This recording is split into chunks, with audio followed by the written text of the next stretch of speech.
I think I would say one of my favorite challenges so far um, would be because of the lesson that we learned on the other side of it, and just how much it has like sat with me and convicted me and impacted me. And that would have been the challenge that we had when we went to the NSC game. Um, Mr. Garner gave us the opportunity to go to a Nashville soccer game, and we had a big group of us. So a lot of us were able to go up into the box and have that experience, but we had to choose 6 people that were not able to come with us and had to just experience the game like any other person would. But the differences in the experience that each person had was pretty vast, just based on location, food, and different like luxuries in that way. And so we went through a long discussion multiple times with our whole group of who to send, why to send them, and how we got to the 6 that we ended up having take those 6 common seats. And then the rest of us experienced the game from the box. And afterwards, we all came back together, and we had some leftover food up in the box. I got to be someone that went up in that position, and we had extra food at the end. And then our friends actually that were over in the other section came to join us at the top, and we ended up having a conversation together, and we heard about their experience and the things that they did while they were down there. And they were really excited about what they had experienced and the way that they had even like they were given a budget and the things that they had been able to get with the money they were given, and they were really excited about how well they did.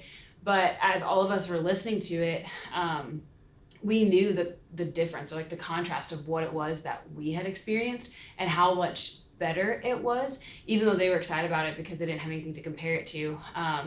A lot of us were feeling the weight of like just how unfair it was in that moment for no other reason than the way that things just like shook out, that this person was in this position or that person was in another. And even Mr. Garner had us consider before we went out the concept of like why people are born in one place or the other, and the fact that like we didn't choose to be born where we were born, but it does determine like a lot of different things that people get to experience. And so as the group that was up in the box, we were feeling very convicted by this moment, thinking about the unfairness that we had. And then we were challenged by Mr. Garner to consider like, what is it that we can do as a result of this feeling that we had, to fix or to even just kind of mend that gap. And so we got to ultimately, Mr. Garner shared with us stories of the ways that he had been convicted in these ways as well in his life, and that one of the things that he had made the commitment to do with his life early on in ministry was to honor those that with dignity, those that are not in positions of privilege, and do so because he is someone that is in a position like that. And I think that it's something that really hit me because obviously that's like a position that most of us can say that we sit in, and it's something that I think it's a question that people often wrestle with, like, oh, what am I supposed to do just because I see this? Am I just supposed to feel bad about it? Like, am I just supposed to be happy like that they can smile in the midst of it? But like, what is our response supposed to be? And I think it was a powerful moment for me because it helped me to connect something to like, how am I supposed to respond to this moment? And it is to be someone that also can make that same kind of commitment with my life, and be someone who wants to even look at the life of Jesus and recognize the way that he did that same thing. Like with what he had, he made sure that he was honoring those people that he was serving, that he was giving them a dignifying experience, and that he was making sure that like he was even the extension of who God is. And that we have that ability and responsibility to do the same.